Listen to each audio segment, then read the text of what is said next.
Hello. A little while ago, a friend of mine reached out and said, there are so many programming languages. Which one should I choose? And my answer was, it depends what you want to make. The truth is, the language depends on two things: what your goals are and what kind of person you are. The issue is, so many people spend so much time picking the language when learning to code that they never actually code. So depending on what your goals are, I'm going to go over the top 5 languages that you could learn in 2023 and what each of them are good for. If you watch this video all the way through, you should have an idea of what language is right for you and your goals. So stick around. I'll also leave links in the description for online courses where you could learn these languages yourself. You don't need any experience to start them, and a lot of them are actually free. And none of these are sponsors or anything, so you don't have to feel like I'm just giving you a course because I'm gonna get paid. All right, starting out with number 5, C and C++. These are for low-level code and CS fundamentals. C and C++ are really for people who are looking to understand computer science fundamentals. If you want to learn how computers work or low-level things like memory management, then C or C++ is probably a great fit. With C, you literally update memory manually. So if you want to set the value for a variable, you have to figure out where it's going to go first. Most higher level languages, like Python or kind of anything else that's going to be on this list, take this away from you just for practical reasons. But if you want to learn how the inner workings of a computer actually work, then you'll want a language that allows for that. These are great languages if you want to get jobs in lower level programming positions, like embedded systems, databases, or things like inside of a car or other hardware. In these cases, you may be working with less memory than a normal computer, which means that you want things to run as fast as possible. So something that takes 10 milliseconds and making it now take 1.5 milliseconds is a really big improvement. If that sounds up your alley, it's not really what I'm into, but maybe C or C++ is the right fit for you. I will say really quickly that if this is your first programming language, C or C++ might not be the best fit. Even if it sounds really powerful, which it is, it's also very verbose, meaning because you have to figure out where your code's gonna go, or write your code, and figure out where it's gonna go in terms of memory and whatnot, it's not exactly the most user-friendly. That being said, it's still possible for it to be your first language, but just as a heads up. Number 4, C#. This is for things like for game development, backend servers, or Windows desktop apps. Like C's cool cousin, C# is used for people who want to make video games. Yeah, that might have got your attention. This language is for people who want an object-oriented language, but C is just too low level for them. This means you don't need to do any memory management with C#, which is really nice. It's mostly used in large corporations like Microsoft, who actually makes C#, for enterprise software. It's also popular for backend development, desktop applications, and like I mentioned before, video games. It's popular for video games because it's the main language used for Unity. Unity's in a bit of a strange space right now in terms of the news because of, well, this kind of stuff.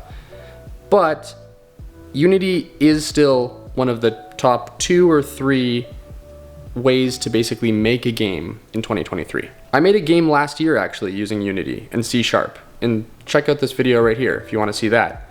And it was a pretty good language. I was pretty happy with it. One of the issues with C# is that it's pretty heavily tied to the .NET framework, which is made by Microsoft, which means it works really well on Windows. That's not to say it's not possible for it to work on things like, a Mac or on Linux, but it's just not necessarily made to work on those. If you want to get a job in the game industry or get a job in a large corporation, then C# might be a good choice for you. Number 3, Java, not like coffee or something. This is actually tea. Java is great for enterprise systems, but it's kind of boring. Java is actually the first language I learned. I learned it by myself from a textbook over a summer, and let me just tell you, it was a bit of a struggle. Oh, I'm allergic to Java. Java is kind of for people who want to work at a big tech company, as most of them use it. I work at Google and I use Java basically every day. Many large companies continue to use Java because there are just so many people who know it. And, well, why fix what's not broken? One of the great things about Java is that it kind of works on any system. It's kind of like the arguably more popular version of C#. You might actually recognize Java if you've ever played Minecraft, because you've probably had to download a Java JDK in order to play Minecraft, because Minecraft was written in Java, which is kind of surprising actually, but I think it worked out for them pretty well. Again, Java is really good for large enterprise applications and large data sets. So if you want to work with a lot of data, maybe Java's for you. It's also worth noting that Java is actually used to write nearly all Android apps. Although Kotlin, which is a new language, is also being used a lot now. So there's a good chance that most Android apps in the future are going to be using Kotlin. So if your goal is to make Android apps or work at a big tech company, then Java is probably a good language for you. Now, we're getting to the top 2 languages to learn in 2023. If you want to discuss any of the languages in this video or other languages, consider liking and subscribing to this video and joining our Discord community. There's a link in the description. Now, if I had to answer the question of what language should you learn in 2023, the answer would probably be one of these 2 languages. So without further ado, number 2, JavaScript. If you want a job in tech and you learn JavaScript, you'll probably get a job in tech. If you're looking for a language with the widest range of job opportunities, or you want to make a project but you don't really know what it is yet, just learn JavaScript. It's applicable to almost everything. JavaScript basically powers the entire front end of the internet. I think it's something like 95% of all websites use JavaScript. It's kind of surprising it's not 100% at this point. Without it, things like YouTube, Facebook, Instagram basically wouldn't exist, at least through a computer. So if you want to build anything web related, which is most things nowadays, then you're probably eventually gonna have to learn JavaScript. So maybe just learn it first. JavaScript also has a great community online, allowing you to build things very quickly. Thanks to things like Node Package Manager for server-side things, kind of like pip, and things like React or Vue.js for the front end. Web apps, like mobile apps, have become really popular because rather than building multiple native apps, on iOS and on Android, you can just build one. And basically all of the languages for web apps use JavaScript. For example, React Native, which is one of the most popular ones. Because of this, JavaScript developers is incredibly in demand, and it's actually pretty easy to learn. If you want an entry-level web-based job and you've never coded before, JavaScript is definitely the choice for you. All right, we finally made it. Number 1, Python.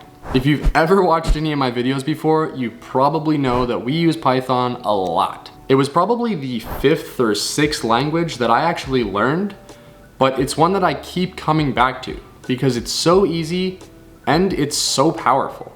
Python is great for 3 main reasons. Number 1, it's super easy to learn. Arguably the easiest on this list. When you're writing Python, it's kind of like you're just writing English. Secondly, it's very much in demand right now. Python is the most used language for machine learning and AI, which is one of the areas within the tech industry that is only growing and getting bigger. So if you're worried that AI is gonna take your job, then maybe learn the language that actually builds the AI to future-proof yourself a bit. Finally, Python, like JavaScript, has an incredible online community with thousands of online packages, which means you can build things really quickly. For example, you don't need to know how to make a web server because you can just install the pip package that does it for you. Easy. Unfortunately, there isn't really any one best language out there, although Python's pretty close. So is JavaScript. Unless you're doing low-level stuff, then it's probably C. But other than that, there's not really any best thing. Heck, even Java, which is mainly used in large companies for enterprise software, was used to make Minecraft, which is arguably the most popular video game to ever be made. So even though what I've talked about today kind of can give you a bit of a guideline, it doesn't mean that if you learn one language, it's not possible to do what some of the other languages maybe specialize in more. Again, I have added links to courses in the description down below. They are both free and paid. Let me know in the comments down below what your favorite language is. Or did I miss a language from this list that you think should have been there? Remember, I'm Jake, you're awesome, and this has been the top 5 languages to learn in 2023. Cheers.